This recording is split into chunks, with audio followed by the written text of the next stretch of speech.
Welcome to Rainy Nights, the segment of my YouTube where I get to interview motovloggers and motorcycle personalities. Tonight we have one of the best, Captain Anna. Hello. I forgot to tell you, you're supposed to dance during the intro. I missed that part. No. Everybody else does. All right. So, Captain Anna, where are you from and what do you ride? All right. Just getting right into it. Well, I am from Orlando, Florida. I ride mostly Harleys. My main bike now is a 2021 Lowrider S. But I still have my Red Sporty. I love that bike with all my heart. I was actually just out riding it yesterday. I'm in love with that bike. Oh my gosh, me too. Like, I mean, I love the Lowrider S, but man, the 83 has my heart. And I also have my little Grom. So that's what I ride. Which raises another question. What happened to the Ninja 300? You're just like, I sold it. I sold it. So the bike I had always wanted was a Ninja. I used to collect like little Ninja toys when I was a kid. And it was, I mean, it's such a fun bike. It really is. But I just didn't really have a chance to ride it that much because, one, like you have to, it's like split your attention. And as much fun as the 300 was, the Sporty was just more comfortable to ride, especially because I don't live very close to my friends. And so to take it like on the highway and stuff, I hated taking the Ninja on the highway. And then to like ride out many, many, many miles a day, like the Sportster was just so much more comfortable. So when I found the bike that I wanted to buy, because I had like been biding my time, like I already had in mind what I wanted, but I was just kind of waiting for the right opportunity. And when I finally found it, I just thought, I think it's just time to sell the Ninja because it's not getting any use, and I'd rather see it go to someone who's going to ride it than have it just sit in my garage for no reason. And then also, put the money towards buying a new bike. So that unfortunately is what happens in the Ninja. Yeah, I saw when you got it, I was like, okay, she's going to turn into a sport biker chick. Now she's going to get all the colored leather and the little bunny ears on her helmet. No. And it's, I mean, like I said, I loved it, but I really just love riding bikes in general, but it just really wasn't getting any use. So I guess it's not the sport bike life for me. Understandable. I get it. And you'll hear people say all the time, well, I got the bike of my dreams, and it turned out it wasn't the bike of my dreams. So yeah, it just that's happens. True. Let's see who's in the chat tonight. Of course, we have GMR Rides, welcome. Angel Face Motor Riders in, The Mad Yankee, John Hendricks. My Pillion, the Diana Pillion style. The most original username. Okay. That's first. Welcome, the most original. I've never seen you in here before, but welcome in. And my little boy rolling with T-Bone, making some good videos out there. And, hi, everyone. I got you up on my... And Daniel McClellan, welcome, buddy. So let's jump straight into it. Yeah, I'll actually answer one of these right now. Okay. Someone asked don't I live in Columbus, Ohio? And then G-Mon Ride said, I think she is currently in Ohio. No, I live in Florida. It just so happens that I have a bunch of friends in Ohio for some reason. So yeah, so obviously you just had a visitor. If you want to share them out, they're from Ohio. So, and I know you love hanging out with her because it seems like she's even borrowed your bike before. Oh yeah. So and it's like Jess has stayed at my house. She is still here in Florida. And we see each other like every so often. It's just like, we just had like lunch this past week. And then, like through Babes Ride Out, I've also met like a bunch of other peeps from Ohio. And then like At Forgotten Angels also, like everyone you talk to is like, oh, where are you from? Oh, like not from Florida, you're from out of state? Where are you from? Ohio? Okay. Columbus, yeah. I totally understand it. Yep. Yes, she does. She was at Blockhead's Garage. So she's Orlando. Yeah. And yes, Jess is from Ohio, not her. Yeah. All right. So how long have you been riding? I got my endorsement in 2017, and that is also when I started riding. So however long that is. 6 years? 4, 7 years. Oh my god. 8. I don't know. Wow. Yeah. Here's me trying to do math, really basic math off the top of my head. Well, I'm really old, so when you talk about 20 years ago, I'm still thinking like, you know, the 90s. So the 90s. Yeah. But yeah, I started riding in 2017. My husband and I took our endorsement class together, and like a few months after, bought our first bike, and that was a 2013 Harley 1200 Custom. We still have it. We were trying to sell it, and then he rode it the other day, and he was like, "Nah, I don't know. I think I want to keep it." So it's still in our garage. That is the biggest. Yeah, that's the biggest. That's the biggest thing you can do wrong if you're trying to sell a bike, is to ride it. Because once you get back on a bike you're trying to sell, you go, you know, maybe I don't want to. It took me, so I had a 99 RT, 1100 RT BMW, and I put it in the paper probably 5 times. And I would ride the Gunner, and then I would get back on the RT, and I'd go, oh, maybe I'll keep it. Maybe I'll keep it. But it happens. That's how it is. And that's, yeah. And it was so funny because he was just like, well, like we were going to go get breakfast one day, and he was like, I should probably ride with Sportster. Like, it needs to run anyway. And so we ride over there. And as soon as he gets off, just from the way he takes off his helmet, I'm like, yeah, was that fun? And he was like, man, I forgot how much I like this bike. Maybe I want to keep it, put new bars on it. And he already started coming up with this whole, parts list for us to get. And I was like, well, sit on the idea for a little bit. Maybe, I did that with my 21 Sportster. I was like, well, I really don't like it. I think I'll go ahead and sell it. And then I was like, well, let me put a two-up seat on it. Yeah, okay, maybe I don't like it. Let me put some Abe hangers on it. Yeah, that feels a little better. Maybe I'll sell it. Let me put a 60 bar on it. And before you know it, I've turned it into my own bike, and I've put a 50-liter tank on it, put forward controls on it. And there's no way I can sell that bike because I put so much, sweat equity, as they say, into it. I could never get rid of it. But yeah. All right, so if you guys got questions, open it out with @RainyRider or @Captain Anna, and we will check out your questions to us. Why are there still 0 videos on your YouTube channel, Anna? I am not a YouTuber, and that is why. I know a lot of them, and I hang out with a lot of them, but me personally, I don't consider myself a content creator. I'm not a YouTuber. Like, I don't consider myself a motovlogger. I'm just, I don't know, here for a good time. Here for a good time, not a long time. Yeah. All right, Buck Brown, welcome in. Okay, so you consider yourself, you're in Orlando, and I was stationed in Orlando for a while. It rains a lot there, but it's also hot, but every once in a while it gets cold. Do you consider yourself a fair weather rider, or a rough rider, or look outside, it's not totally raining, maybe I'll take a ride? I'm going to be totally honest. I consider myself a fair weather rider. I've been caught in plenty of really crappy thunderstorms that I really hate it. Like the stereotype rings true that Florida drivers are not good drivers, and it gets exponentially worse in the rain. And so if I see that it's raining, or if I look in the forecast and it's going to rain, even if there's like a 20% chance, because I have been caught in like a severe downpour when it was 20%. So I am nowadays, I'm very much so a fair weather rider. If there's any chance of rain, like it's not for me. I don't enjoy it. And I don't know, I don't really feel safe. So I'd rather just but you still ride wait a lot for a better day. I mean, you're in Orlando, so fair weather rider means you only ride 6 months out of the year. So it's true. So you ride more than people in Ohio. Here, yeah, true. Something that happens here a lot, unfortunately, is like during the week we'll have beautiful, like great weather, and then the weekends will be like crappy, stormy, rainy weather. Like that just happened last week.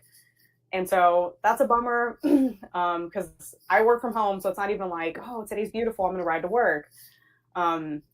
And then by the time I get off work, like I have, stuff to do around the house. And so at that point, I'm like, man, I hope the forecast changes this weekend and I can get out. Yeah, I'm lucky enough to, I'm right in the middle of the States. It gets a little cold. It gets, pretty warm in the summer, but I can pretty much ride year round. It never gets too stupid hot. Yeah. And it only gets stupid cold. Like this last snowstorm we had was like a week long. Usually that's about a week out of the winter you can't ride. For me anyway. Yeah. But I'm lucky, I guess. Diana Pillionsdale says she loves your shirt.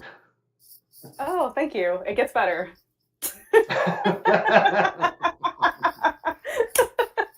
Never disappoint me. Never disappoint me. The shirt that keeps on giving. So how did you get into motorcycles? Through my dad. He used to ride when I was a kid, and he I forgot the kind of bike he had. It was just like a little dual sport, like cheap bike.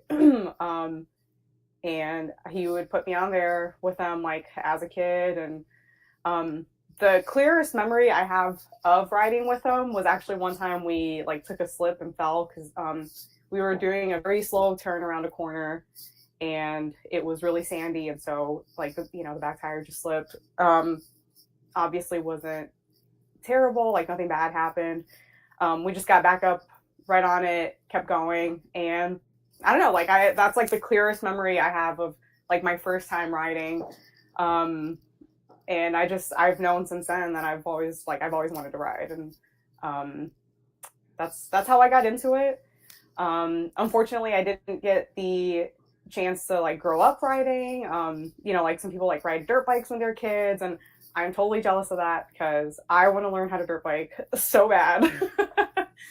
But yeah, that was like how I got into it. And actually, like one of like the other questions that, because like with the list that you had for me was like, who would you want to ride with? Don't say it. Don't say it. Don't say it yet. Okay. Say it. Okay. It's got to be very dramatic. See, now you guys can't leave the video because you have to wait to the end to find out that question. All right, then next question then. Okay, so every day, who inspires you to ride? Who inspires you to get out on the bike when normally you wouldn't? I don't know that there is a person necessarily. It's more of like a feeling of like, every time I get on my motorcycle to ride, I just feel this like overwhelming sense of gratitude that I'm able to like have bikes and know how to ride them and like be able to ride them just for fun. It's not like it's not something that I like have to do. And and I think it's like that feeling always, like I just feel always so happy when I'm on a bike. And so even on days, there haven't ever really been days where I'm like, oh, get on my bike to ride. Ugh, I don't want to do that. But ick. Motorcycles, ick. Ew, right? Yuck. And so I think to me it's really that feeling that gets me out there. Like this weekend, for example, we had such beautiful weather here in Florida, and like Friday I hit up my friends and I was like, all right guys, like who's riding tomorrow? And because I just knew I wanted to be out all day. And so we were out riding all day yesterday, and just the whole time, like you just have like this feeling of like overwhelming joy because man, I get to like be out here riding today. And like, I just feel so lucky, So I would say it's like that feeling. It's not really a person. Yeah.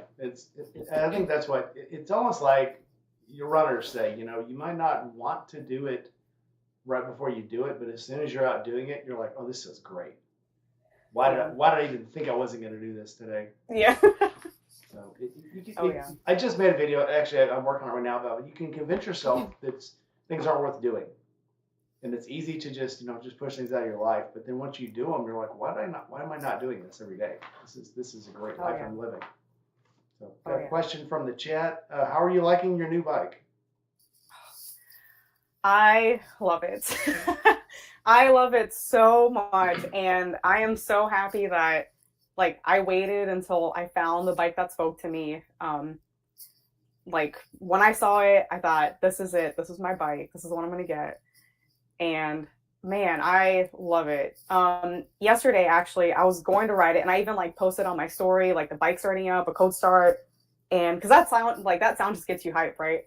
Um, but unfortunately, as I was leaving my neighborhood, the check engine light came on, and my bike threw a couple of codes.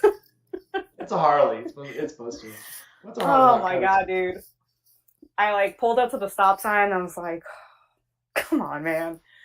And I'm like, supposed to be on my way to meet up with my friends, and had to text them like, "Hey, I'm gonna, be running a few minutes late." Unfortunately, I had to like take the bike back home and swap it out because one of the codes had to do with like the throttle response or something, and so it was like, this is kind of sketchy. Yeah, that's different than an oxygen sensor. Yeah, if it's an O2 sensor, you can it's a Harley. It's not supposed to have good oxygen. But if it's right. if it's a throttle sensor, yeah, okay, I get it. Yep. And so, but yeah, to answer that question, I love it. I love my bike. I love everything that I've done to it already, and I've gotten a couple questions like, "Oh, are you gonna do a stage 2? Like, you can do cams, dyno tune it?" And honestly, like, no, because coming from an 883, it's already such an upgrade for me that I don't like need that extra, that extra throttle response, the extra torque or anything. I love it so much. And then the other question that always gets me is like, are you going to upgrade the suspension on it? And I'm like, no, like the suspension is great. I come from a Sportster, no suspension. Yes. I just put new suspension on my Sportster. I went from the 13-inch stock to a 15-inch progressive. Ooh. Nice. How are you liking it? Oh, I love it. It's higher. It actually, and that was the worst thing about the Sportster. It's like, I don't want to ride anywhere where there's going to be potholes or the highway might be bad. That 15-inch progressive suspension is like, oh my God, it's almost as good as the BMW now. So it's, oh wow, it's definitely, it's definitely made a huge difference. And I got it very cheap. It's a brand new set of shocks. So quick story. The guy bought it. He owns a shop. He bought it. His price for it was $300. The guy bought it and wanted progressive suspension on his motorcycle. Well, he bought it, showed it to the guy when it came in. The guy's like, I don't want that. That's not what I wanted. He goes, yeah, you said you wanted progressive. He goes, no, I want Legends progressive style. And he's like, you wrote progressive suspension. That's what I got you. Progressive 15-inch suspension. And he's like, well, I don't want it. He goes, well, I got to charge you a $100 restocking fee. The guy's like, okay. So, being a very fair guy, he's like, well, it cost me $300. I charged him $100. I'll sell it for $200. So I bought it for $200 on eBay, still in the box, still wrapped up. Oh wow! So you talk about that's a great deal. Oh, it was a deal. It was absolutely a deal. You find those every once in a while. I know eBay used to be, you could be ripped on eBay, nobody would care. But now there's all this buyer insurance and the buyers what do they call it, buyer shield, where you don't have to pay for it, but if you're guaranteed, if you don't like it, they have to give your money back. Yeah. So unless they put in there that there's a restocking fee. But yeah, I got lucky basically, and it's the best thing that ever happened. That's awesome, man. That is a great deal. I would like to upgrade the suspension on the Sporty at some point. It's like yesterday we were on a road that had some construction going on. I had some moments, man. I can send you this, guys. I think I put his link in the video, but I can send it to you because he gets them all the time. Okay. And, cool. I'll send you another link. Yeah, and they run anywhere from whatever he charged at the time between between $200 and $250 usually, but that's a lot better than the $400 it cost you to buy it from Dennis Kirk. Same shock from Dennis Kirk, $400. So it was. I'll link it. I'll be looking it up on eBay. Yeah. I'll put it in the link. Cool. Anyway, let's not make this about me. Let's make this about you. All right. Do we have another question in the chat? Okay, so Buck Brown wants to know who do you consider your must-watch creator on YouTube? Man, my answer to this is going to be so disappointing to so many people. You don't have to answer it if you think you're going to offend one of your friends. So I will not offend any of my friends because they all know this about me. I actually do not watch a lot of motorcycle content on YouTube. My time on YouTube is really spent watching video game restoration videos or car detailing videos. Not a surprise. So I mean, Jess says that she doesn't watch a lot of motorcycle YouTube content because she doesn't want to corrupt herself. And if she wants to, she wants to have motorcycle content, she'll go make it. That's her thing. So I can definitely see that perspective. For me, it's really like I know a lot of these people personally, and so it's I don't know, like it's just like a weird like watching them on YouTube, like seeing the like video, that's put together. When like I've either like been there for a lot of these moments or like I know about it, secondhand, like through them. And I don't know, like to me it's weird, like watching people that I know personally on YouTube. And I also like another thing is like the things that I watch, I really like things that don't like have a whole lot of talking, because like for my job, like I work, like 8 to 5, and I'm like talking to people constantly all day. And so when I'm like trying to wind down, which is usually if I put on YouTube, it's during those hours. I want things that are like the video game restoration videos. It's like just the sounds of like the tools and like the things that are happening. Like same with the car detailing video. So it's always like very like soothing, just like white noise, like kind of things. Not really people talking ever. And I am so sorry to anyone who's disappointed by that. some of the videos that really get me sometimes is I remember watching one where this dude cleans rugs. Yes, that's one of my favorite ones. Oh my God. And it's like, why am I watching this? Why can't I not stop watching this? What the hell? Oh my God, the rug was actually white. Who knew, Yeah. So it is crazy what gets your attention on YouTube sometimes. Oh yeah. And sometimes it's the weirdest stuff, but it's like, it's entertaining. To each his own, yeah. It's entertaining, so. Yeah, oh man, the rug videos, like every time I get to the end, I'm like, get out of town, look at that. Like I know what's coming, but. Yeah, I watched one, it was literally a chocolate brown rug. And he put it in this huge pit that had like runners all around the side, and he steam cleaned it. Then he went back through with a buffer and he buffed it, and then he flipped it, and he turned it back over, and he went to spray it the last time. It was actually a really nice Oriental rug, and I was like, "Holy Isn't that crap. Crazy? It is insane." Yeah, whatever floats your boat, I guess. But okay, so I know you've done a lot of group rides with the Blockhead crew, but would you rather ride solo or group? Solo all day. I'm very much a solo rider because I like to do things on my own terms. And so if I'm like, especially if I'm riding long distance, because if it's just some stuff around town, whatever, but especially if I'm riding long distance, like I want to be able to stop at the intervals I want to stop at, like have that moment to myself, like stretch, as long or as little as I want to stretch. Just kind of do my own thing. So I do prefer solo rides. I've heard a lot. I like riding groups, but if it's gonna be a long ride, definitely myself. Because like you say, maybe I want a longer snack. Maybe I need to take a longer break. Maybe I need to just go lay down in the grass. Yeah. This happens. Yep. Lee the Rogue just stepped in, and Mini Rods. That sounds like somebody. So one of them. Oh, what's up, guys? I hope I said These that are right. my homies. It sounded like it. So he and Yeah. It's not like so with no. See, Leigh says I love rug cleaning videos. You get it, man. Yeah. Absolutely. Okay, so do you do a lot of moto meetups? And if you do, what's your favorite one to go to? I wouldn't say I do a lot of moto meetups.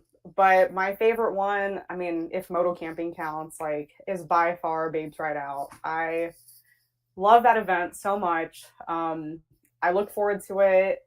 I will not be going this year because I'll be attending another one that like coincides with the dates.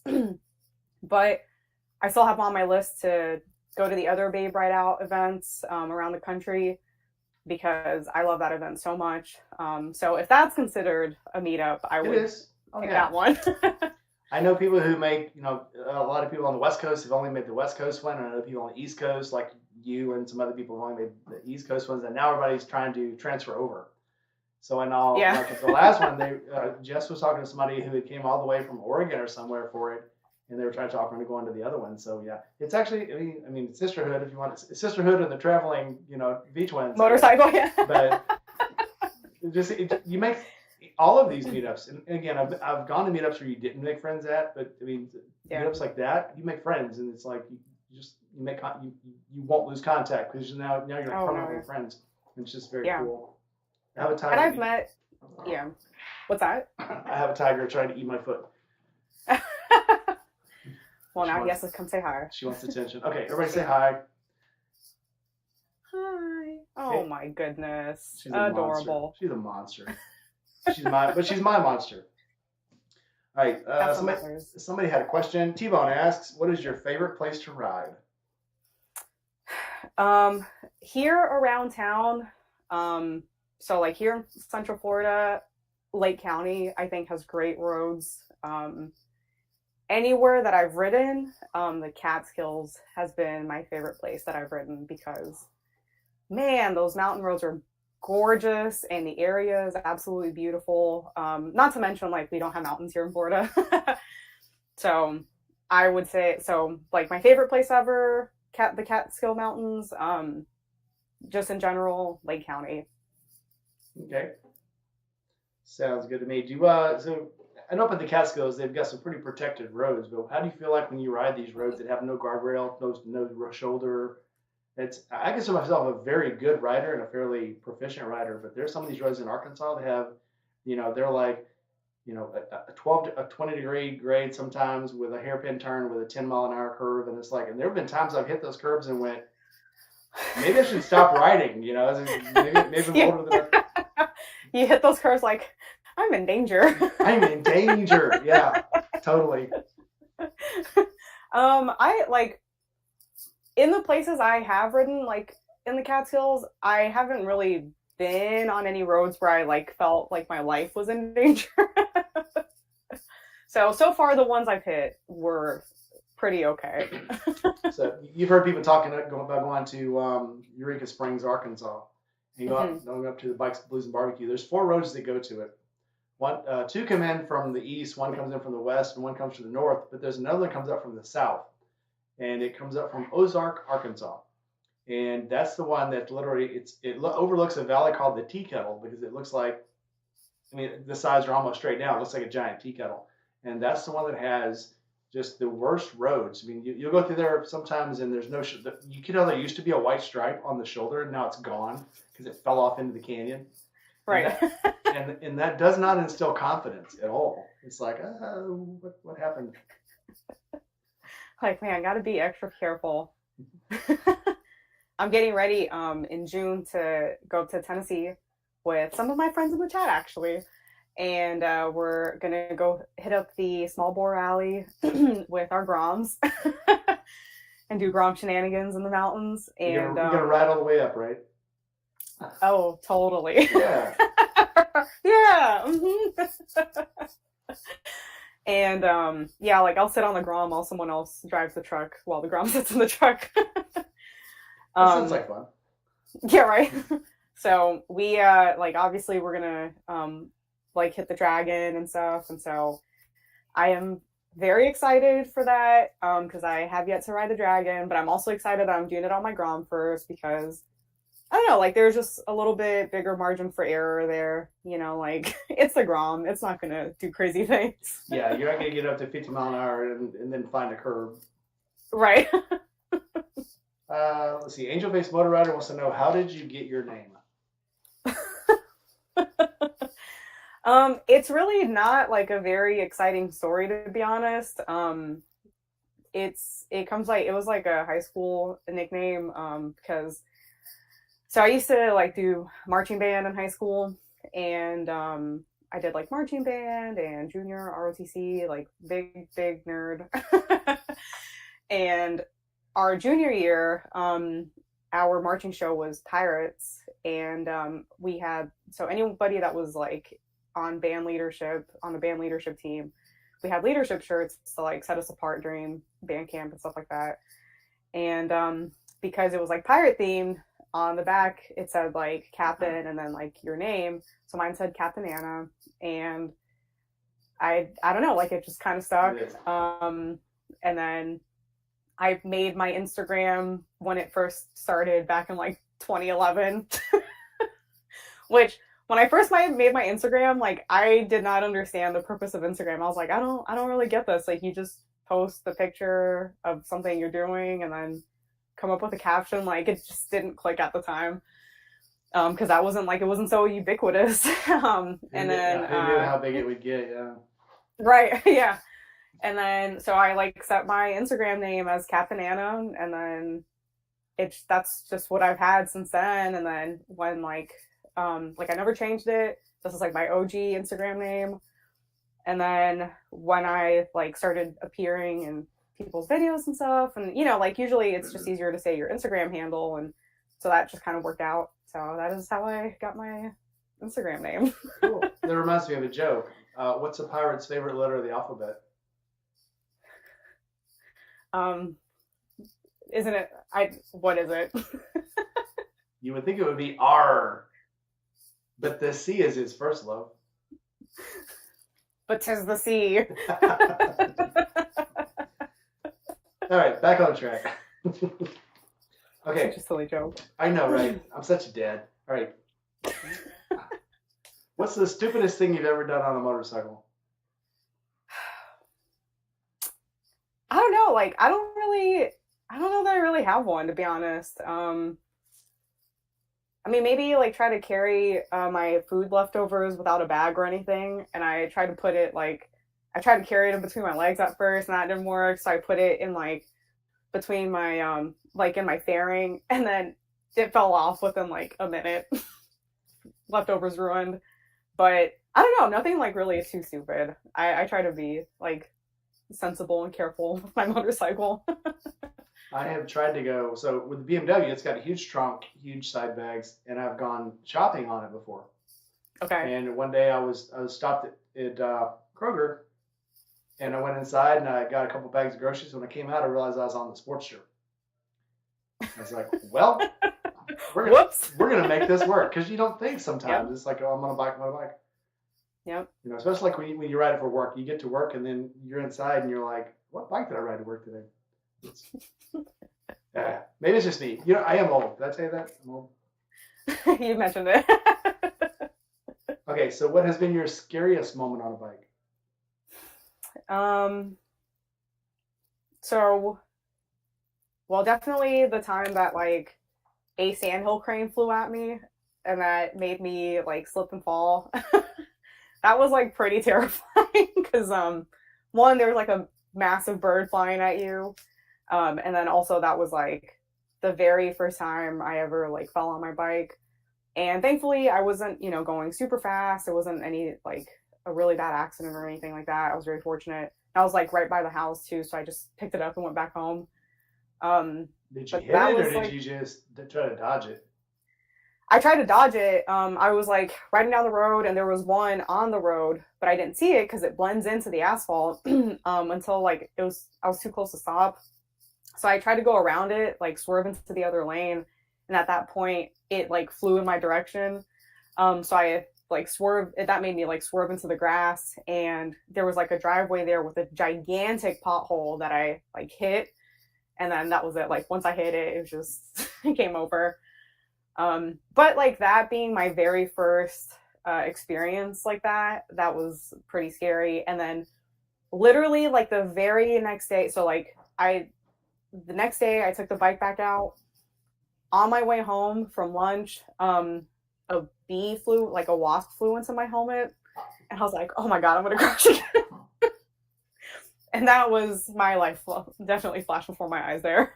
Sandhill cranes are pretty dangerous in Florida. I've never had to face one off in Florida, but I see a lot of people who've almost hit cranes or they've flown across the road in front of them. Is that just like a Florida thing? Yeah, they are protected here. So like you can't hit them, you can't do anything to them, and they know it. So they have all the audacity. They just like they deer. Chill. Yeah. Like deer up here. They're like, "What you gonna do? Hit me? Come on." Right, exactly. What you got? Bet you won't. Yankee So had a yeah, that question. is our problem here. All Yankee right. had a question. Can you fix his copy of Pokemon Red? What was the question? Can you fix his copy of Pokemon Red? No, I'm sorry, I can't. Just because I watch the video game restoration videos doesn't mean I absorb it. You gotta try it at least once. I know. So, like, something about me, like, I love old video games. Like, I wouldn't call myself a collector, more of like a hoarder a little bit. I have like all of my old consoles. They're very important to me. And so I have wanted to like try restoring, like, I have an old Super Nintendo that, although that one wasn't mine originally, I bought it like years and years and years ago. I had like took a summer job when I was in high school to like just so I could buy one because I wanted one so bad. And the top has yellowed, over the years as it does. And so I have wanted to try like following one of these videos that I watched to see if I could, restore it. But I don't know. I'm just too scared that I'm gonna mess up and I'm gonna ruin it, and then I would be really sad. So I don't know. We'll see. If I ever give it a try, I'll post it on my story of me taking something apart that I shouldn't be. You gotta try it. Yeah, probably not something that you want to keep forever. You go buy one from the probably Salvation Army or Goodwill or something. Yeah. Try it on that one first, and then hone your skills. And then do it. Yeah. I have multiple questions on the guitars in the background. Can you play? Oh boy. Okay. Are you in a band? You were in a band, obviously, Captain Anna. But can you play guitar?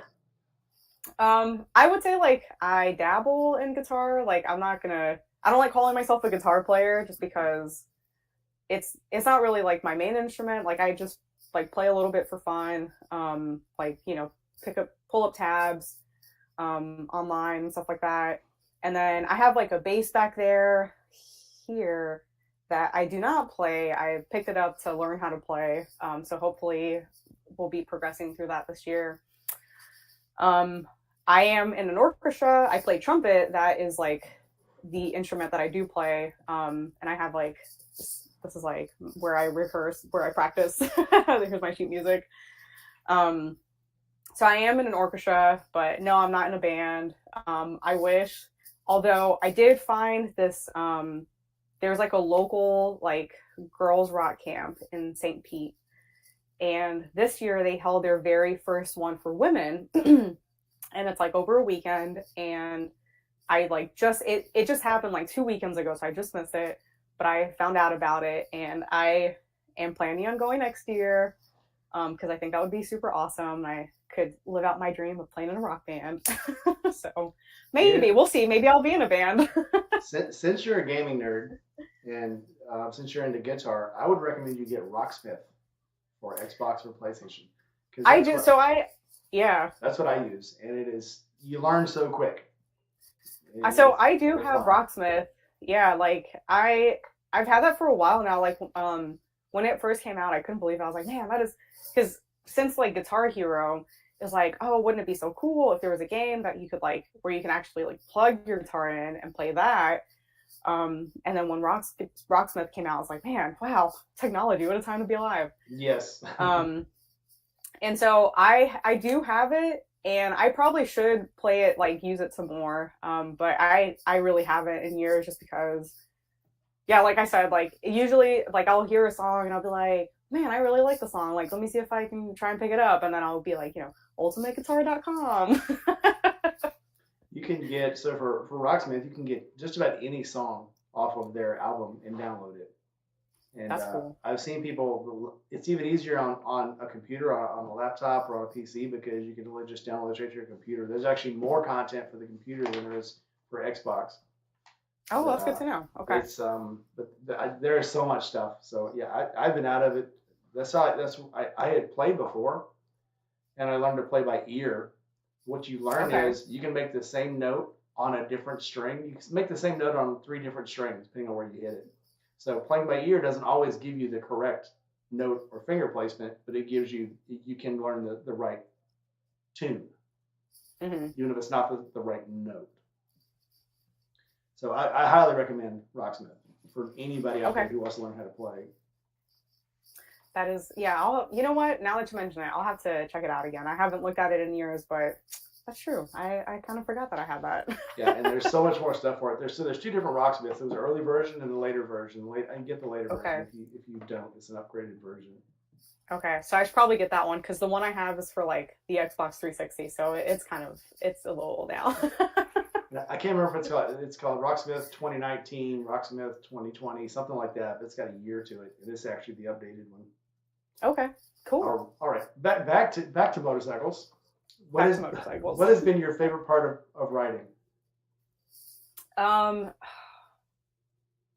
the community, like meeting all the friends that I've met, I have met some of the coolest, most genuine, most down to earth, like best people I know I've met through motorcycling, and like going to Babes Ride Out, like riding here locally, just meeting, and even if like we didn't become friends, but just meeting some of the most incredible people that I've met and like most inspiring people. Yeah, I would say that's been my favorite part of motorcycles, is like just meeting other riders who are also excited about riding. Absolutely. It's a different crowd. I mean, especially if they're really into motorcycles, not just, look, I have a motorcycle. Yeah.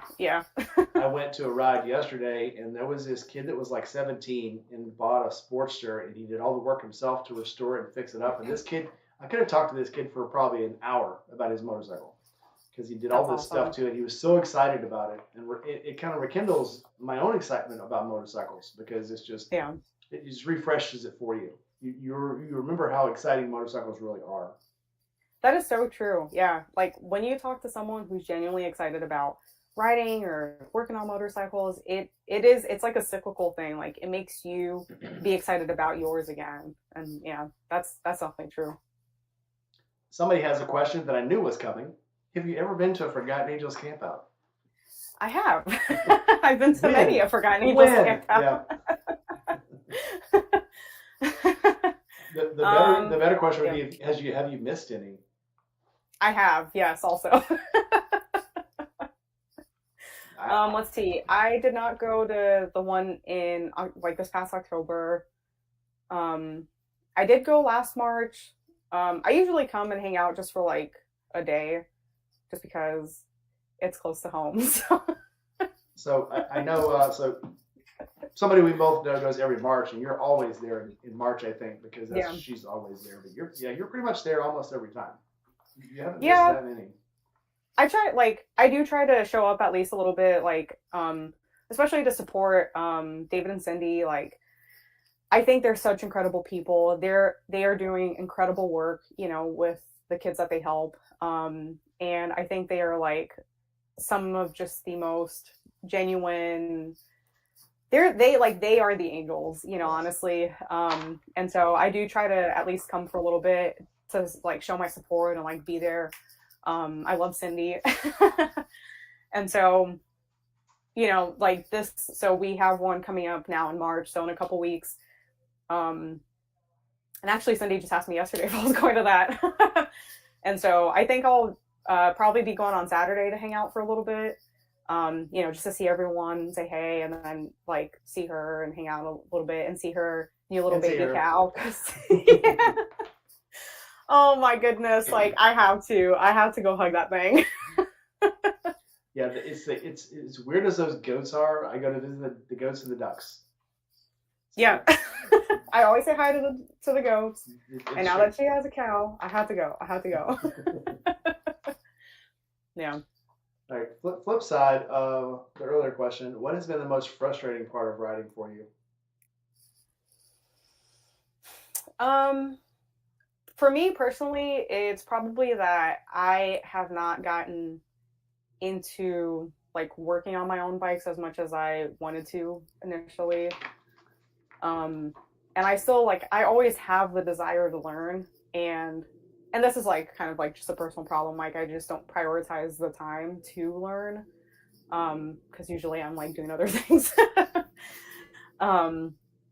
But I think for me, that has been like one of my frustrations, mostly with myself, is like having to always depend on someone else to help me. And I've done like really small things by myself, like following YouTube videos. And I have also been like super like lucky and that, you know, I know so many guys who like, I know so many people who do work on bikes, and I have so many connections, and everyone's always so nice to help, you know. But yeah, for me, like Yeah, who do you know they can work on motorcycles? Yeah. Don't answer that. Okay. Yeah, it is cool. You can learn anything from YouTube, and I'm probably one of the biggest. What's crazy, and I think it's even helped my channel, is that nobody puts out BMW content. There's very few people that do. That is true, yeah. And even when I did like an oil change, and I had so many comments like, you can't change your own oil. You should never change your own oil on a BMW because you could ruin the engine. And so my 1600, it's really weird. It's got a main sump, and then it's got an upper sump. So to get to the upper sump, you take a 8mm plug out, and then right above it, there's a 5mm plug. So you've got to go through one hole to get to the other one. And they're like, if you drop that, you're screwed because you'll never get it out of the engine. And I'm like, well, let's see if we can. And so I knocked it off on purpose and see if I could get it out. I was like, oh, look, you can get it out. Nothing to worry about here. And they're like, no, you have to buy a special super plug if you're going to do it yourself. And I'm like, it's got the stock plug. I need nothing special. And I even talked to one guy who says he's gone to change his oil before in his lower sump, and the smaller plug fell out. He's like, oh, well, there it is.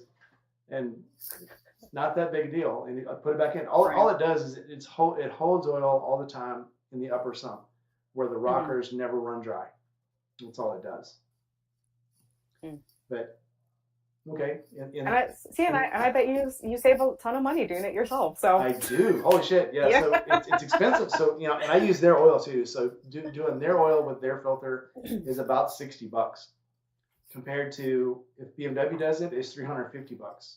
Oh no. So no. do you, and also that's looking at time off the bike. That's looking at time you won't have a motorcycle if you don't have another one.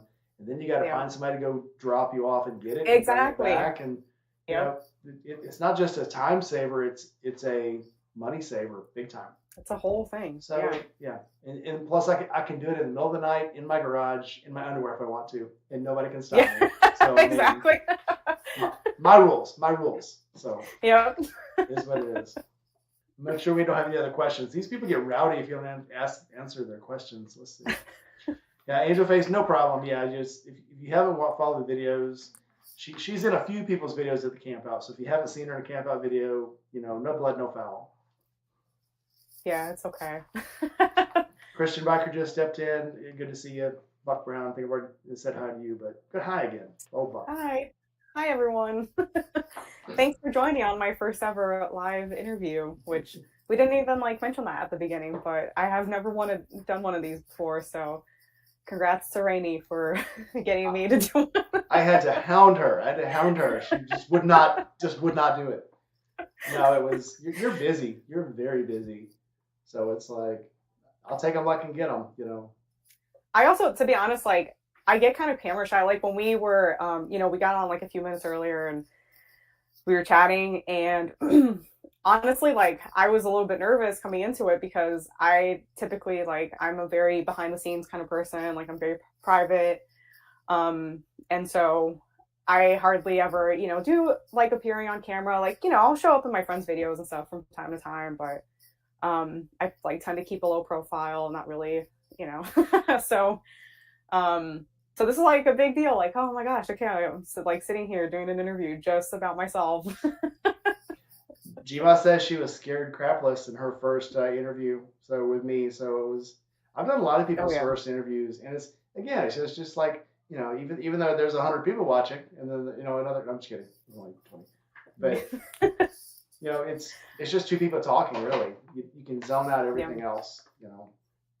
And I think for me, it's a lot of you're oh, it's just 20 people, but I think for me personally, I never really get over finding it weird that other people find me interesting enough to follow me on Instagram and tune into these things, because to me, I'm just a silly goose out here doing riding my motorcycle, Yeah, I still can't get over people at the camp out. And this is weird. I'm a really small tuber, a little small Instagrammer too. And people at the camp out will go, oh, I've been waiting to meet you. I'm glad you're here. And I'm like, who, me? Who are you talking to? Not me. No. It's weird when people start recognizing you.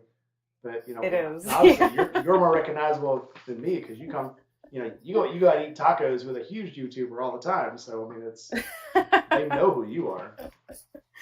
Yeah, it's weird. I think we have another.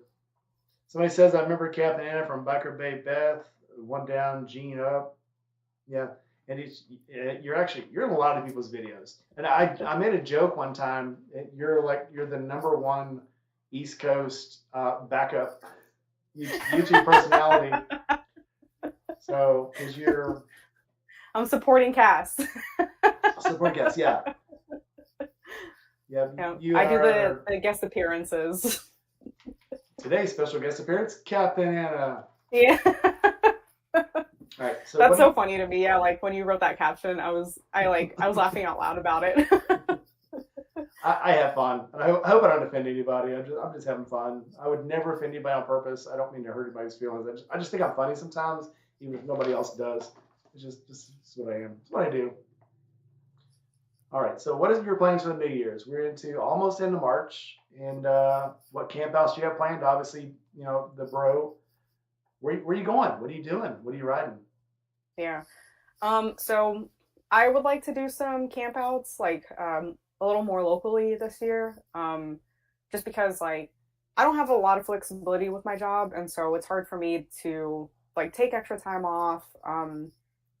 You know, like, and in addition to like family vacations, you know, I have to like plan ahead for like motorcycle trips. And I don't have like a ton of PTO, unfortunately. And so I would like to focus a little more on like doing some local, just camping really around here. So Lay, if you're still watching this, hit me up because I wanted to talk to you about going camping. But then what I do have planned is, you know, like I said, I hope to come by on Saturday to Forgotten Angels just to, you know, say hey and hang out for a little bit.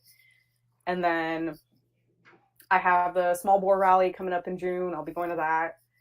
And that's really all the trips I have planned this year. You know, like I said, Babes Ride Out coincides, or Babes Ride Out East Coast specifically coincides with the small bore rally this year. And so I really want to go ride Groms in the mountains.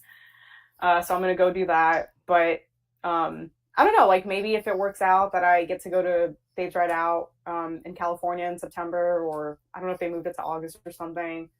Maybe I'll do that. But yeah, I don't have a whole lot planned for this year because it just hasn't really been in the cards with the way my time off has worked. If you can work it, there's a Little Sturgis rally at the third weekend of August. It's a little warm. It's very hot. It's in Sturgis, Mississippi. So it's not. Okay. It's probably 3 hours south of Memphis, where I'm at. Okay. I'll warn you ahead of time though, boy. It's gonna be hot, but it's very fun. It's a small town. I did it last August, and it was a little get together. There was probably less than 400 people there. But then when they found out I was a YouTuber, I got to meet the mayor. They took me on a special tour of the town. It was that's cool. I was the only YouTuber there, so I got all the attention. It was kind of cool. But that's super cool. Yeah, they got it going. They got it ramped up, and then COVID happened, and then everything crashed. So they're just trying to get people to come out now because they had a good thing going, and all of a sudden it just died. So hopefully this year it'll get better. But if you get time, if you don't like camping out in the heat, I don't recommend staying in a tent out there. But but you can make it. There's lots of towns you can hotel or whatever if you can. That's cool. I'll have to check that out because I don't really know like why else I'd ever go to Mississippi. You know, just because like I don't have like friends, like I don't have like family there or anything. So it'd be cool to like check it off. You know, check it off the list. But there's a Mecca not far from here. It's where the Leonard Skinner plane went down. Oh, okay. So there's a Mecca there. So that's probably the only thing that Mississippi people come to see. Except, well, there's Crossroads. Actually, there's a lot of destinations here. Okay. So maybe I'm like totally wrong. Like maybe I just need to talk to you sometime and like have you give me all the tips on where to go. Well, the Jim Henson Museum is here. You know, the creator of Muppets. He's got a little museum here. Cool. Elvis's home is here. The Crossroads, where rock and roll supposedly was born. I don't know if you ever heard this story before, but a guy basically was a so-so guitarist, disappeared for a couple months, and when he came back, he could play guitar better than anyone who has ever lived. And that's where I sold my soul for rock and roll came from. Oh, okay. And wow. so, and I did a video on that, but it was very cool. But yeah, but that shrine is there. There's 3 guitars, and it's called the Crossroads, and it's in right outside Greenville, Mississippi. Cool. Oh, all right. A lot of destinations. Dang. I'm missing out. I would like to go sometime to there's a camp out in Texas called Coyote Call Camp Out. I am like super interested in going to that. But unfortunately, I mean, it's like about as far from me as New York. So yeah, that's a long way. See, if you were a YouTuber, it'd be worth it. You could do tax write-offs and travel for fun. And I know I might have to reconsider this, this whole supporting cast thing. Okay, had another question here. Jerry wants to know if you gave Bagger. Hold on.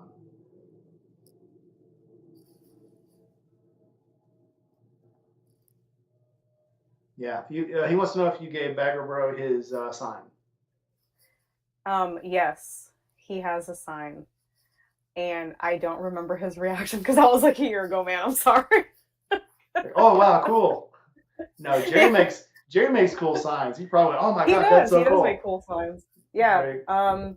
No, I did because I remember I had to like tie it up on my sporty, and it just fit, like it just worked out. Because I had all my camping gear on the back of the sporty. But yeah, I did give it to Eric. He did like it and he appreciated it. But you will have to ask him about it because I'm sorry, man, I don't remember. Jerry won't be at this one, but so Jerry, I will find him and I will get his reaction. Chasing Ghost says it's like a Venn diagram of friends and that's about the way it is. So this person knows this person and that person knows this person, and it's really crazy how interconnected everybody is. I mean, all the way from Florida to New York to Ohio, out to the West Coast, Texas, Mississippi, all forgotten places. Yeah. Ohio. It is too cool. Yeah. That is something I love about the community, is that like how big it is, because how many people ride motorcycles and love motorcycles, but also how small it seems to be. Like you know someone who knows somebody, like, and it always loops back around. So I do think that's pretty neat.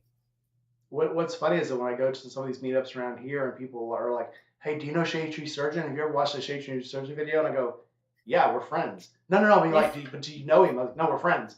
I see him twice a year. He hugs me, man. He goes, no, you're full of shit, man. You don't know him. I'm like, no, I do. Once you enter that circle, that's like, you're a family. Oh yeah, like, really? Oh my God, especially with Shade Tree. Yeah. Oh yeah. It was. I wouldn't trade it for anything in the world. It's just so cool to go down there and the people you meet. And I tell everybody, first time I went down there, it was like the kid from Willy Wonka that stepped into the camera. And he's like, "There's Cowboy Bob, and there's Indian Joe, and there's this." And I was down there, and I was like, "Oh my God, there's Shay, and there's Blockhead, and there's Hershey Wheels, and why is she walking towards me? Oh hi, nice to meet you. Oh my God, I just shook hands with Shade Tree and Hershey Wheels." And this last time it just gets bigger and bigger because everybody that's anybody is there, especially in, Harley. And I want to say the real bikers are there. The real people who are into motorcycles and love motorcycles because they're motorcycles, not because, look at me, I can ride a motorcycle. Yeah. There's a lot of those out there, and they're just, we got the good ones, Yeah. We got the good ones. That's all I can say. Oh, somebody said their dog was sick. Prayers for the pupper. Whose pupper? I missed that part. Oh, I'm sorry. Yeah. What happened? I'm trying to find it. Oh, that's my puppy. So yeah, so my dog is sick. Let's not talk about. Oh. We're trying to keep the mood light here. Let's not talk about sick dogs because it's my dog. Anyway.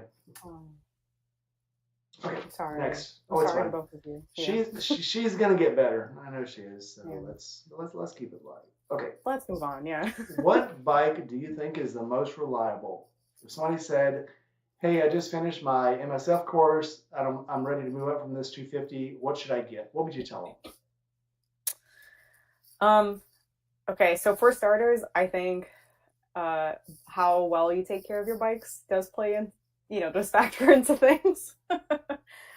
But I'll probably have to say like a Honda, man, like as far as most reliable, because I know like I have the Grom and I don't do this to my bike, but I know that you can like really beat it to and it'll still run, man. Like it's a great bike, like I've had so many friends learn on a Grom and if they drop it and stuff, that's okay because you just pick it right back up. I love Harleys so much, but I know that's not the correct answer here. No, I would never, and this is with any bike, you can say what you want to about any bike until you ride one. And then you realize it's two wheels and an engine. And I've got the big BMW, I've got the Sportster that I'm trying to turn into a dyno. They're for different purposes, they're different reasons. And, they're, one of them is for, great weather days and days I want to get out and just run and be a hooligan and be on a light bike. And then there's days I want to run and, you get an 83 and then you got your big bike. There's days you want to ride and be light and nimble and run corners and just have fun. And then there's days you need to go places and pack a lot of gear. They're for two different things. And I should say, I mean, like disclaimer, my opinions on bikes revolve around the bikes that I personally own. So if there is something that people think is like more reliable than a Honda, then that's great, man. Like my word is not gospel. Yeah, and it's you can't expect somebody to be an absolute professional. Even these big YouTubers, they'll talk about bikes that they know. If they've never rode it, they can't explain it. That's why you see a lot of YouTubers that go out and they'll test ride bikes. Is this something that's new for me? I've seen, look at Shade Tree. He talks about Harley and talks about this, but he's got an assload of Goldwings. Once you start riding bikes, you realize every bike has a purpose and you can fit it into your life in so many different ways. So many. Yep. All right. What's next? Let's hear it. All right. Next question. If you could go anywhere on a motorcycle today, starting anywhere, going anywhere, where would it be? So I have a buddy and she's going to be doing the Florida to Alaska trip soon. Tiffany Indigo Moto, if anyone knows her. And first of all, she's like super cool. This person knows that. Yep. Man, like I respect her so much. She like rides. So she's going to be doing that trip here soon. That is a trip that I would someday love to do because I think it's an incredible challenge, like in endurance, planning, obviously. But I just cannot imagine like the sights she'll get to see and like the experience she'll have. So I would say that one. I bring her up sometimes when people say, well, I don't want to do this because the bike could break down or I could get a flat. And she did a ride. I'm not sure where she was. I think she went out to Arizona, but coming back, she blew her engine in Louisiana. Oh, yeah. Yep. And so I bring this up. I'm like, what's the worst thing that could happen? I could blow my engine up. Okay, now what? Well, she waited for 2 days for them to rebuild her engine. And luckily she had the credit cards or the funds or whatever. Your trip doesn't stop just because bad things happen, whether it be you run out of gas, or you get a flat. And probably I hate to say one of the best things that could happen to you is if you do have some kind of difficulty on the trip, because it'll show you, I can get over this, and the next time don't even think about it. And if anything else, it'll make you better prepared for next time. But better prepared, it makes you a better rider, Yeah, sometimes what's the worst could happen happens, and you just got to realize I'm going to move on from there. It's not going to stop me. The world won't stop spinning just because I got a nail in my tire. I need to do something about this. Oh, yeah. So have you inspired anyone to ride or wrench on their own bikes? I mean, I don't know. I would hope I have. Like part of the whole reason why I do like consent to being kind of a personality like in people's videos is because this is like something so wonderful that I have in my life that I love to impart it to others. And like, if you're thinking about riding, like I love to encourage people, especially women, to go out and ride their own ride. And so I hope so. If there's even one person out there who has been inspired by me, then that's worth it. That's, why I have my Instagram page and why I post the things I do. So hopefully. So cool. Yeah, it's one of those things that's fun to share, especially with a new rider. When you start seeing their eyes light up and they just want to, Oh yeah. This is so cool, and you remember how fun it was for you. Yeah. It's like playing baseball with your kid, just you remember how fun these things are to learn. So if you could tell a rider one thing you had to learn the hard way, a new rider, something you had to learn the hard way, what would it be? Ride your own ride. Especially if you have other friends who ride, and other friends who are more experienced than you. Like, you just have to figure out what you're comfortable with, and you have to ride that way, and even if you get left behind, then that's okay, because that's how you gain experience, is by riding by yourself. But I don't know, like, just at the beginning, I wanted to learn how to ride, and like I did ride by myself, and then you meet friends who ride and you get so excited to ride with them. And oftentimes they're more experienced than you, but you want to keep up. And not that I ever like got into any like troublesome situations or anything, but you learn very quickly, like, you have to like stay within your abilities. And yeah, you do learn by like pushing your abilities a little bit, but you have to remember to be safe about it. And sometimes people are going to ride in a way that just doesn't suit you. It's not, like your style of riding, or it's not something that you can manage safely. So if I had any advice for any new rider just starting out, that I think every rider has to learn at some point, and I learned it myself, is like, ride your own ride. Like, don't worry about what others are doing. Just focus on yourself and like riding properly and being safe. Yeah, very, very good. Yep. And I hear that all the time. And I pass that every chance I get. Ride your own ride. Don't follow the crazy guy that's running out there that's trying to, take those curves at 80 miles an hour. Yeah. If they start getting away, I just filmed a MSF course up at my local Harley dealer, and that's what the guy had been riding for 40 years, and he says, I can tell you one thing: when you get out there with all your buddies, you'll find out who your real buddies are, because they're the ones that leave you behind. Yeah. Don't try to keep up with them. If they understand, they'll stay with you, and if they're not, you don't need to be riding with them anyway. Yeah. So Angel Face, so Indigo Moto is her channel, Indigo Moto, and you will not be disappointed with what she's got out there. My new friend Philip Petz just stepped in. I actually went to his meetup yesterday. So all right, welcome, Philip. Glad to have you in. So we went to a meetup yesterday at a burger place. It was Red Dog Bar and Grill, and I had so much fun. He invited me. We know each other from Facebook, so we finally got to meet yesterday. It was an absolutely fun time. He's got a Facebook page called West Tennessee Motorcycle Riders, and if you plan on being in Tennessee, you're going to plan on being in Tennessee. Join the Facebook page. I'll send you a link. And so if you plan on being up here, you can ask, because there was probably 20 people there yesterday, and they're from all around this part of Tennessee, all the way from this way all up to Knoxville.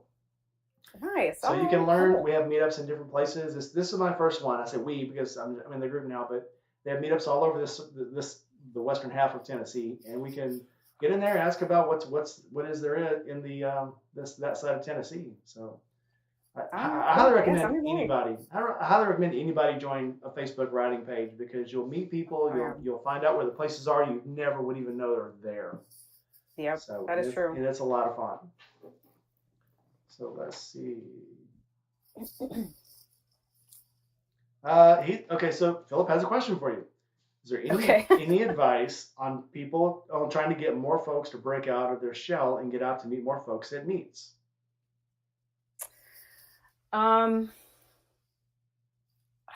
Honestly, sometimes you just kind of have to be like if there are people that you want to meet, or like you want to hang out with, you just kind of be like, hey, like, you want to ride sometime? And I've made a lot of friends like that who've either approached me that way, like, oh, hey, we should ride sometime, or that I've approached like, yo, you want to ride sometime? And they'll be like, yeah, let's do it. And that's really like, I mean, like, some of the friends I have like in the chat right now, that's how we became closer, is just be like, oh yeah, like, let's go ride, let's go do this ride, or let's ride to this, restaurant or whatever. So So that's how I've made a lot of friends. Especially because like I do tend to like try and keep to myself a lot, but yeah, I don't think it ever goes wrong just being like, hey, you want to go ride sometime? Yeah, it's funny. It's almost like what do they say about asking people out in a bar? You can ask 100 people, eventually one will say yes.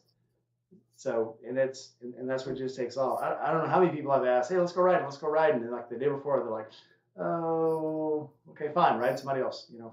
If that person Yeah. won't go with you, ask somebody else. It's just how it is. Yeah.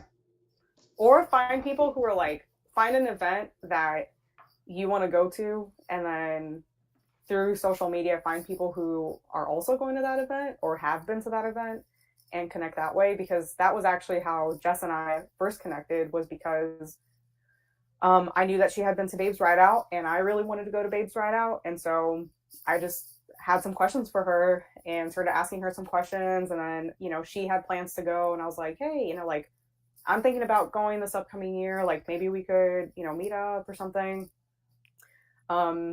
Yeah, like that also works. It apparently worked out because you guys are really good friends. Oh yeah. when somebody comes into not even in town and is in the same state as you, and they come looking for you, I'd say you're pretty good friends then. Oh yeah. Well, she was like, it was so funny because we had never we hadn't met in person yet, but we had started talking through Instagram. And then this is like I think this is like both me and Jess, one of our favorite stories to tell about our friendship, is because like I invited an internet stranger to stay at my house. I saw that video. Banking on her not being a serial killer. Please don't be a creep, please. Right.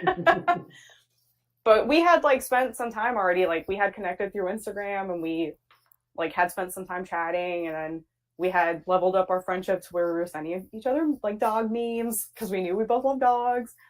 And then this was like around COVID, and so she was like talking about wanting to come down to Florida, but she just didn't like really know anybody down here. And then I was like, hey, you know me. She's like, well, but I mean, like, we know each other through Instagram. I'm like, I have a guest room, like, you can stay with me.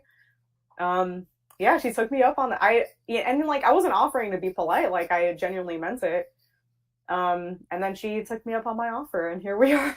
Very cool. Chasing Ghost says it's just like we're big kids now, and it's just like when we were little kids, when you walk up to somebody and go, hey, you want to ride bikes? Yes, yeah. Exactly.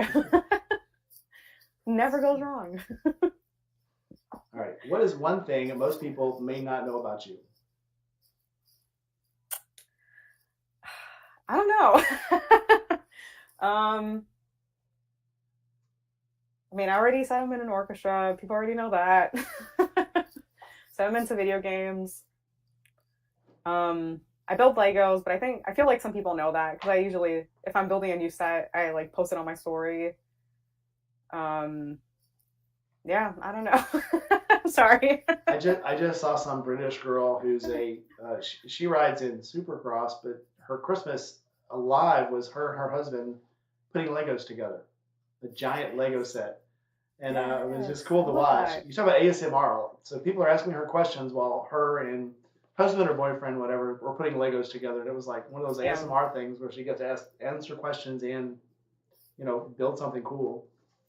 That's awesome. I like that. If you got any more questions in the chat, throw them up on the Premiere chat there, the Premiere crew. Yeah. All right. So next question would be, if you could ride any bike right now, but the caveat is you can only ride it once. Once you get off of it, you can't get back on. What would it be? Okay.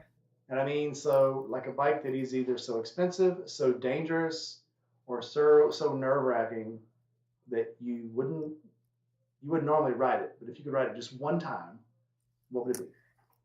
I would say, that bike that has like I think it's like the Corvette engine or something.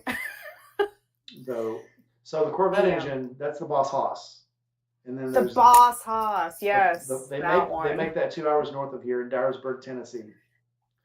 And they offer rides. You have to ride one of their small ones first, and you build up to the big one. But it comes with, so they started as a 4-cylinder engine, and they kept getting bigger and bigger until they put the V8 on it, and now they put the LS2 engine in it. And Okay. so you can buy different styles, different CCs and different cylinder configurations. But That bike is so crazy. I've seen two in person, and just, man, what a bike. I would never want yes, to own one. Like, definitely not my kind of thing, but given the question, like, if I had to ride just one once, like, it'd be that one.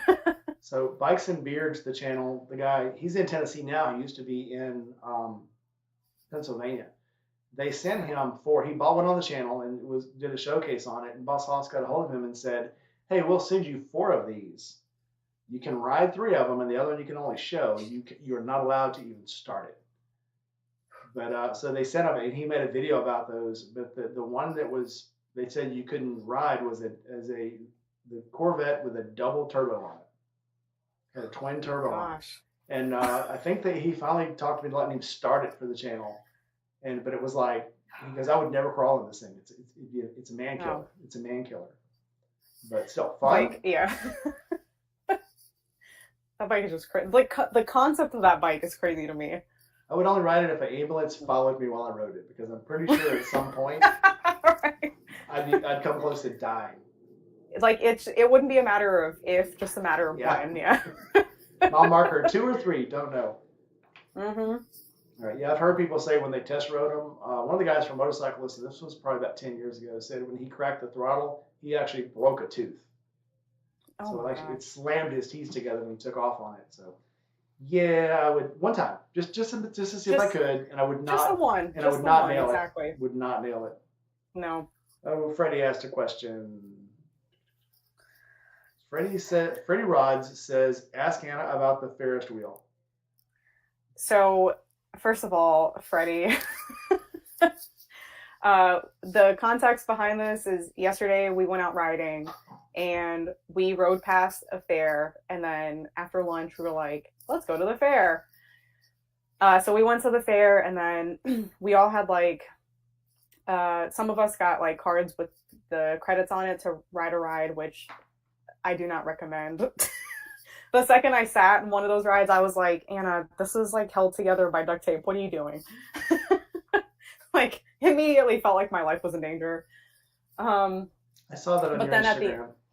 Yeah, I genuinely was not having a good time on You that looked like ride. you were having a great time until that was just like just sitting down, and then when it started going, it was like, what am I doing with my life? What are these choices I'm making? But then at the end, we were like, because the way the credit, like the way they sell the credits on the cards, it's like the first tier is like 40 credits, but then these rides, they're like 25 credits. So now you have 15 credits left, and the games don't take credits. So now you just have like 15 credits to do, like, you can't do anything with, unless you buy more credits, which is how they get you. But then I think they had looked at the Ferris wheel there, and it was 15 credits, I think. They're like, oh yeah, we just ride this, and then that's it. Like, that's all the credits. And I'm like, you guys can go on right ahead. I'm not riding that. And they're like, what are you talking about? The ride you just rode was basically a Ferris wheel, but faster. And I unfortunately had to explain to them, I have this thing that I don't like Ferris wheels, and I will not ride them, like, ever. I just will not. Like, it's not even that interesting, an interesting thing about me, but I hate Ferris wheels. Like, did I have a traumatic experience as a child and I blocked it out? Maybe. I don't know. Don't like them, will not get on them. Nine Mills is asking, have you added any stripes to your belt? Is there something we don't know about you? Okay, so I mean, I guess that could be one. Although I have posted that on my Instagram as well. I mean, just something like in my stories. So I train like Brazilian Jiu Jitsu, and I got my blue belt January of last year. But I actually took a break about halfway through the year. I did not get any stripes on my belt last year, unfortunately. But probably around like September, I think, I put my account on hold, just because life things were happening and I couldn't really like make it to class that much. So whenever I go back, I will keep you posted. It's something I don't like about the stories. It's like you don't like if you go to somebody's page and like look through their stuff, some of those stories just disappear. They're not always there. You've got to go in and look for them. So if you miss something, you've missed it. It's not coming back. You've missed it, yeah. Yeah. Which in a way I kind of like, just because I don't like post a whole lot of like personal things on my Instagram as it is. Like all of my posts are motorcycle related. So when I do post something that's like a little personal, so like one of my other hobbies or like my dogs and stuff like that, I usually just post it in my stories because it's like culpable deniability. It never happened. No proof. There's no proof. Never happened. The FBI would have to dig it out. Nobody's going to find it. Okay. What is your toxic trait? My toxic trait is hoarding motorcycles. I'm always like, oh, maybe just this one. Oh, maybe I could get this. I would do this with this. That's my toxic trait, motorcycle, like my motorcycle related one. In general, though, it's like hoarding hobbies because I just love trying new things in general. And so sometimes like I'll tell my best friend, I'll be like, hey, for example, like I'm going to go take a surf lesson this summer. And she'll be like, you have enough hobbies. Please don't get any more. But I would say that is my toxic trait. I'm right there with you. I've got so many things I want to work on, so many things I want to do. And I will start something and go, okay, I'll come back to it because this is more important. Mm-hmm. Even walking into a room, like I walked in here well before the chat, and I was like, okay, I'm just gonna put away this stuff. And I was like, oh, that carrier system still. I got all this little cubbyhole system for all my GoPro gear and my camera gear. I'll go ahead and start putting that together. And then I look down, I was like, shit, I got 15 minutes. Yeah. I better get moving. Yeah. Yeah. But variety is the spice of life. There's just too much fun things to do out there. Yeah, so you can't complain. I mean, sometimes your time gets crunched. Sometimes things happen. Life is fun. Yes. Sometimes and you just roll with it and you don't make it, too structured. Exactly. That's my story. I'm sticking to it. All right. What is the one thing you would never take a road trip without?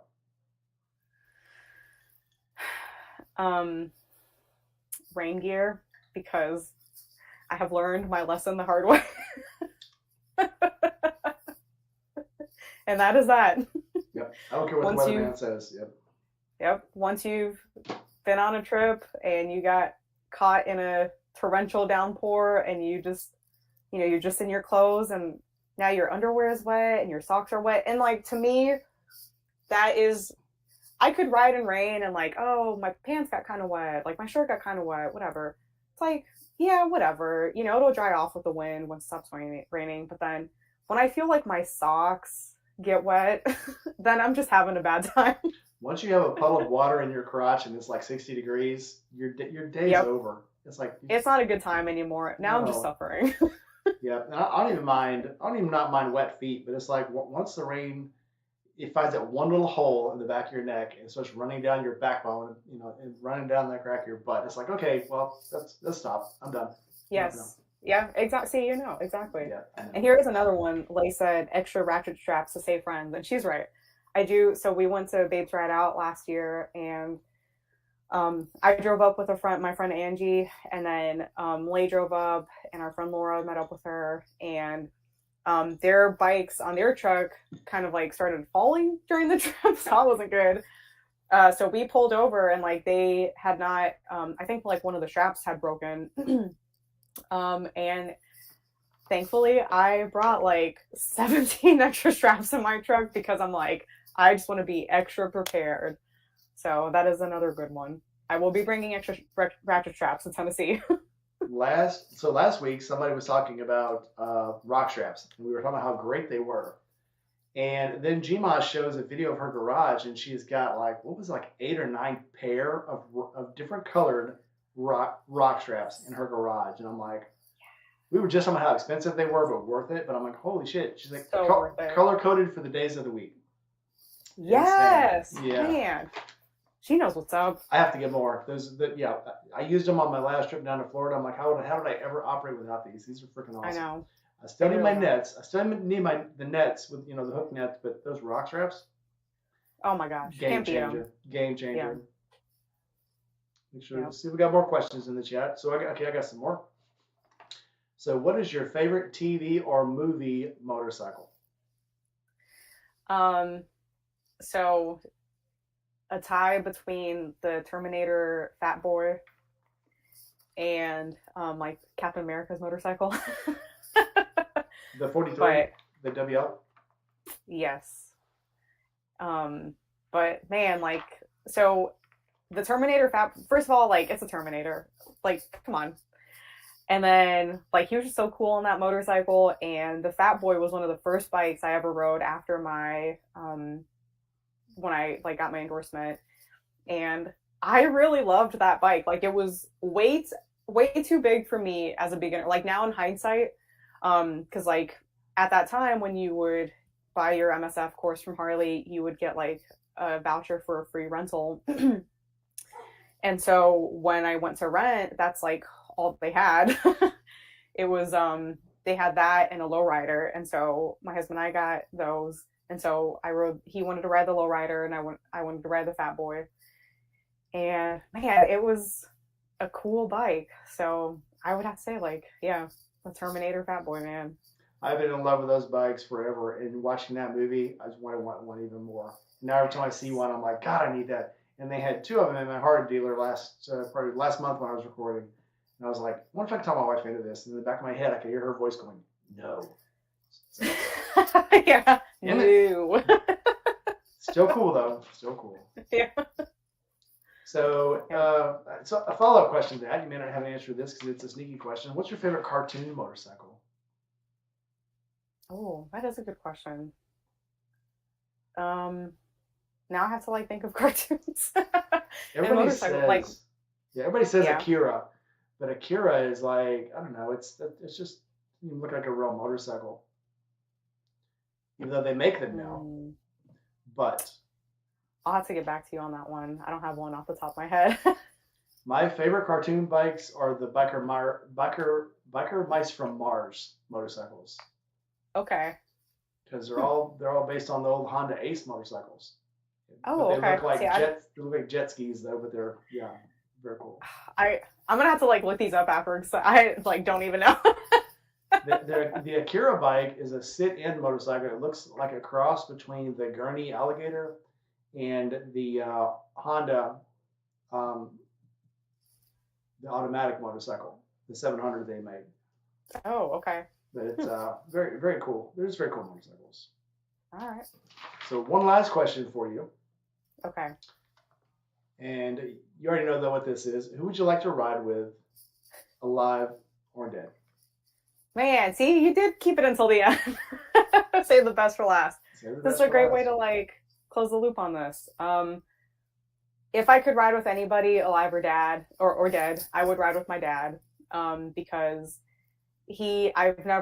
although he is the person who inspired me to ride, I've never actually been able to ride with him because he has like several serious health issues that precludes him from riding, unfortunately.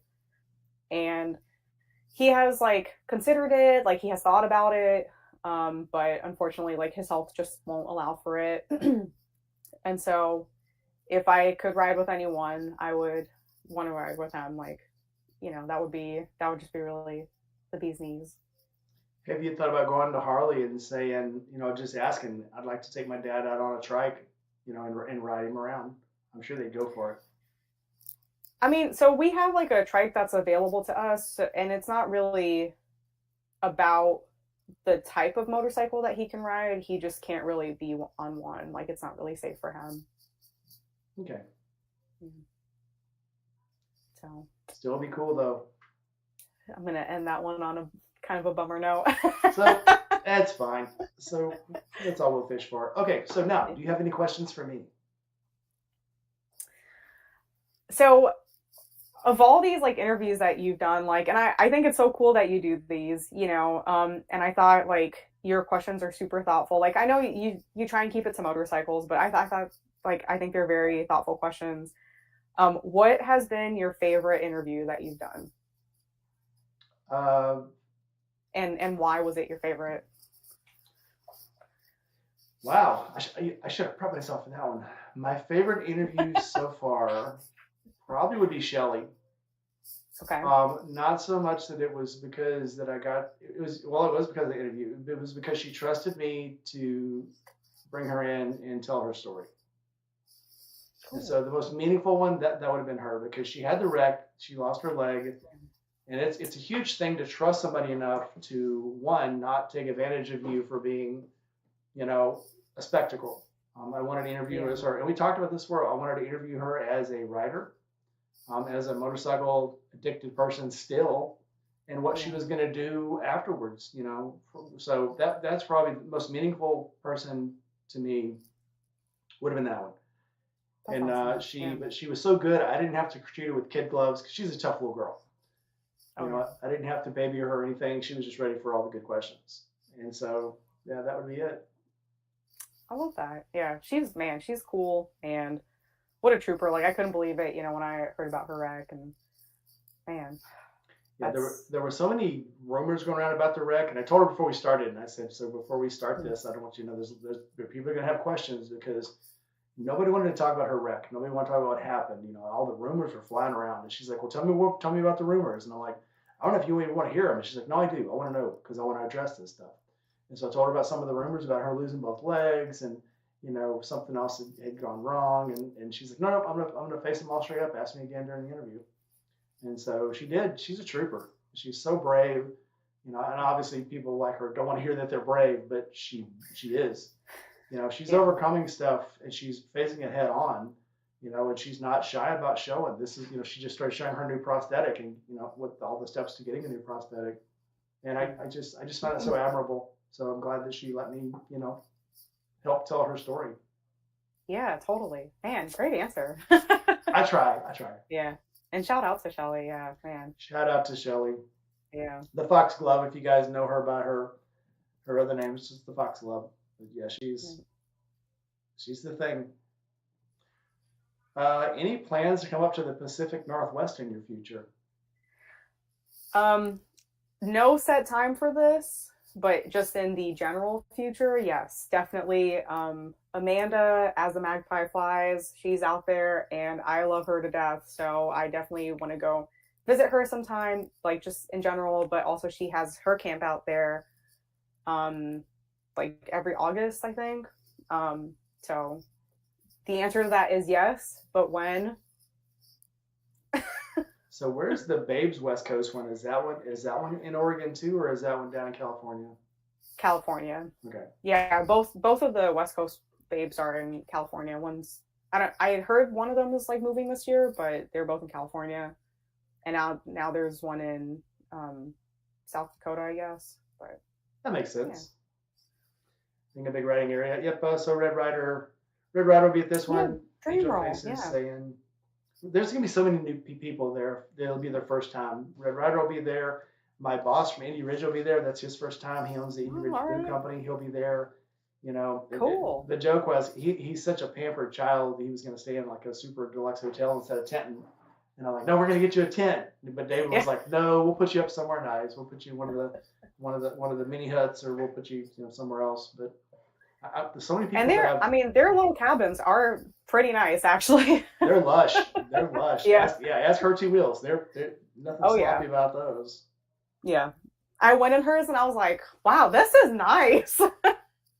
It is literally a tiny home. I mean, because those are the ones that the boys build for themselves. So they're comfortable. They're not meant to be just like a weekend getaway. These kids live in there, so they want them to be comfortable, relaxing, and nice to live in. So yeah, true. All right, you got any other questions? Do you have questions for me? You guys got any questions in the content in the chat? Throw me your questions. I wish now you should have told me that I was going to get to ask you questions because I would have prepared some questions for you. Let's throw some questions out. You can rebound some questions on me. All right. Your dream destination to ride in, like anywhere in the world. Oh. I would like to ride, and I'm not sure how dangerous it is down there, but I'd like to ride around Brazil. I've got to go to Brazil twice with the Navy. And just riding the taxis and stuff around there, the scenery is so nice. And then another one would be Poland. we got to go into Gdynia, Poland, and ride up to Gdansk and go up towards Warsaw. And I would love to ride that on a motorcycle because the forests there are just freaking awesome. It's almost like riding in a fairy tale when you ride through Germany and Poland. So it's you expect this old lady to come out and try to offer you cookies or something, to bring you back to her cabin made of candy. It's just an awesome place. Oh, that's cool, man. Yeah, that's awesome. That would be super cool. I I've started following a lot of like excuse me like motorcycle tour companies that set up tours in like other countries, and there's one that I follow and he's in Thailand, and I would love to do that. There's another one where they just did a trip, and it was like an all women's trip in Guatemala, I think. And man, like it is so neat. Like I think just anywhere really to get to ride outside of your comfort zone and like in a different setting, and just see these beautiful, like absolutely like incredible landscapes. So that, yeah. I watch a lot of people like Itchy Boots and Kinga, on her bike, and then even Jess riding on the R18 down in South America. That's just yeah, man, yeah, that ride. Stuff. Yeah, it's funny because right, it's funny because like I have like I'm so fortunate to have these really cool friends who do incredibly cool things. And even though I'm always like, yeah, that's super cool, I never really have like FOMO or anything. But Jess's trip to Costa Rica, I think it was. Yeah. Oh my gosh, I was like, Anna, like, why don't you start a YouTube channel? Yeah, the food she ate, the place she stayed. You should. So I have a friend. There's a girl from Switzerland that I interviewed that only did Instagram.